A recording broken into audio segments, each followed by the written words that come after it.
Hello, this is Jack from tofluency.com and welcome to this lesson where we're going to talk about how you can get more speaking practice. And I want to start this lesson off by asking you a question. And you can answer this question by clicking the card somewhere on your screen now. And the question is just simple. How often do you speak in English? So take your time, pause the video if you need to, and answer that question. Now, once you've done that, welcome back to the video.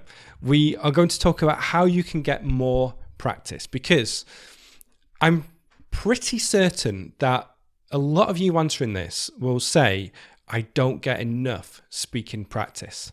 I get emails all the time from people saying, okay, I'm doing certain things to improve, like watching YouTube videos, but I can't find anybody who wants to help me with my English and help me get more speaking practice. And this is a problem for a lot of people. And without that speaking practice, the language doesn't feel real. It doesn't feel like you're improving your English for the right reasons, because you're not actually using it in the way that you want to use it. A lot of you watching this will want to improve your English so that you can have more conversations. And if you're not having those conversations, then it starts to become a little bit boring and it doesn't feel very real. But also, a lack of speaking practice means that your speaking won't be improving. Now, I've talked about different methods that you can use to improve your speaking and your English in general. For example, listening more, using the Fluency method, writing so that you can formulate sentences in your head. But actually speaking will help you too. It's a little bit like when somebody is training to become a soccer player, or they are a soccer player. And if they just train all the time, that's great. They're going to improve, but they also need that match practice. They need to play in a competitive way in order to know where their weaknesses are, in order to practice playing in a normal environment. And it's the same with speaking too. So speaking practice is important. So with that in mind, let's talk about how you can get more practice. If you live in an English speaking country, then this should be quite easy for you. And one of the things that might be holding you back from actually getting that practice is due to your confidence. So sometimes it is about a lack of confidence, that you're not getting enough practice because you don't want to be able to speak with somebody, or you don't want to speak with somebody and make mistakes. You don't want people to laugh at you when you speak. So that might be holding you back from getting the practice that you need. And this is true if you're living in an English-speaking country or a non-English-speaking country. So think about that. Think about if a lack of confidence is holding you back, is stopping you from getting the practice that you need. But again, if you live in an English-speaking country, then there are opportunities all around you. Just interacting with people in everyday life should give you enough opportunity to practice.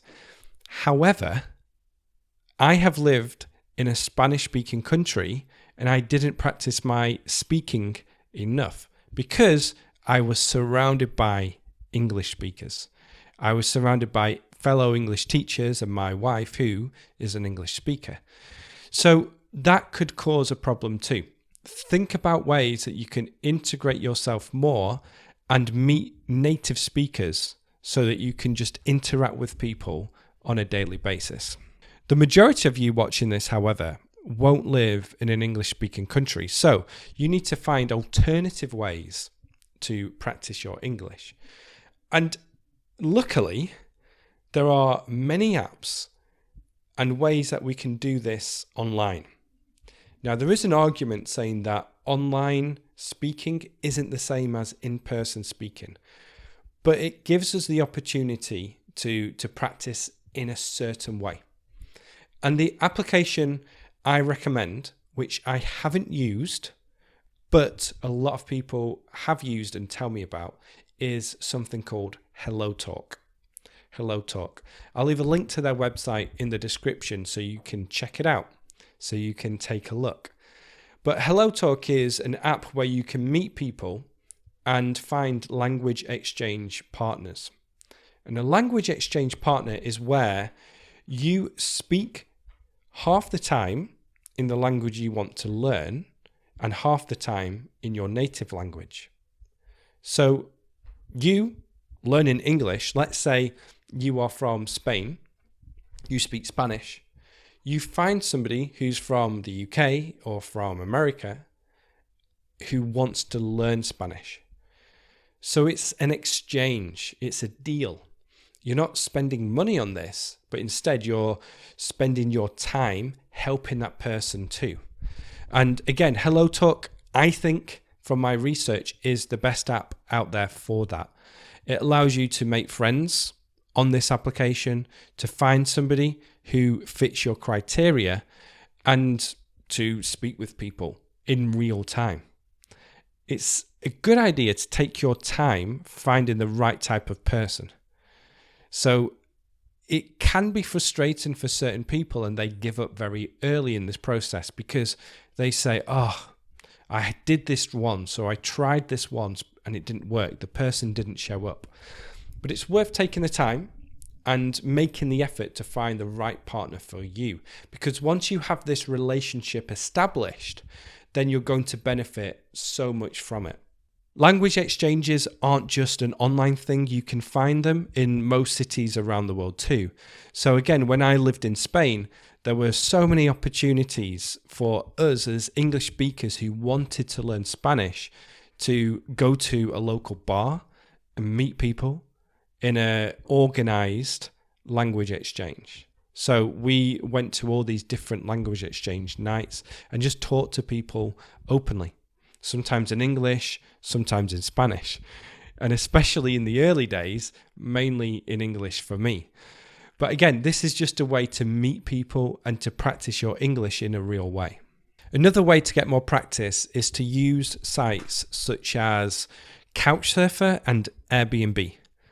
Now, how far you want to go with this depends on your situation, because if you don't have a spare room or a spare sofa that you can offer to somebody, then you're limited here. But you can use these sites in a variety of ways. I do know that Couchsurfing allows you to post a profile where you can say, I can meet you for coffee and show you around my city. And this, again, it gives you the opportunity to meet English speakers who want to tour your city and speak to them in English so you can show them around your city. And it's a fantastic way to practice. Now, you can go as far as you want with this, depending on where you live. Again, there might be some regulations here. There might be a lack of ability to give up your sofa or a spare room. But having people stay with you is an option to get more speaking practice too. So that's another way to think about meeting new people who want to connect with you for whatever reason, and therefore you can practice your English.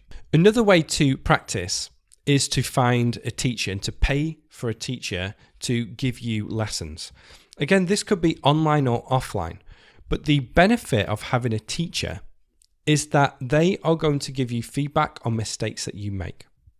So if you are looking for feedback in addition to just being able to practice, then I recommend finding a teacher. Now, there are so many different ways you can find a teacher. You can look for a teacher in your local area. You can look online on sites like italki or Lingoda, or you can get in touch with a YouTube teacher and see if they offer lessons. Again, the benefit of finding a teacher is that they can give you feedback on mistakes you make. So if that is important to you, then find a teacher who can do this. You might be able to find a language exchange partner who can do it too, but you're more likely going to find this in a teacher. And finally, another way to practice is to speak to yourself. So to practice sentences, to think about role plays or situations in which you can actually speak English. Now, I know a lot of people do this. a lot of people practice their speaking by putting themselves into an imaginary situation. So it could be any type of situation, or you could just simply describe things that are happening around you. You can describe what you see. You can go into a park and talk about what you see, or you can just process your thoughts in your own head in English. Like I said before, having the ability to practice your speaking is important. And with most things, the stronger the context, the better for you. So having a real life situation in which you need to use your English is very strong, and that could be more beneficial for you. Whereas just talking about things in your own head isn't as strong. It doesn't have the same type of context. So think about ways that you can get more practice and build this into your daily routine. It is going to help your English in general, especially if you combine this with other methods such as getting as much input as possible and doing things like the Fluency method, and also just reading in English and writing things out so you can process the thoughts in your head. Let me know if I have missed a way in which you can practice your English, and just let me know your thoughts and tips for anyone who wants to get more speaking practice. If you've enjoyed this video, then please like and share it. And also, if you are new here, subscribe to the channel and get my book, The 5-Step Plan for English Fluency. It will give you advice on the goals that you can set to think about why you're learning English. And then it also talks about the methods that will help you improve at a fast rate. So again, thank you so much for being here and for spending this time with me. While you're here, why not check out another one of my videos? Okay, speak to you soon. Bye-bye.